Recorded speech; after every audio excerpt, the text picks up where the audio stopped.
Hey everyone, welcome back to our channel How to Tutorials. If you're done using Weverse and want to delete your account permanently, in this video I will show you exactly how to delete your Weverse account in just a few steps. So without any further ado, let's get started. First, open the Weverse app on your phone and make sure you're logged into your account. Now tap the three dots menu icon at the bottom right. Then tap the gear icon in the top right to go to the settings. Now tap account settings where you will see options like changing email, password and more. Scroll down and tap on delete.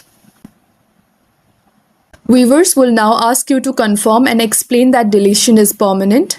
Let me just type in the text delete account from Weverse here.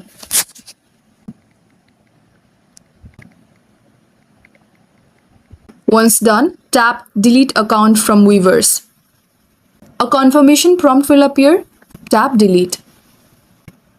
Note, you will lose access to all your fan posts, purchased content and subscriptions, so be sure. And that's how to permanently delete your Weverse account. If this video helped, don't forget to like, subscribe and let me know in the comments if you have any queries. Thank you for watching and I'll see you in the next one.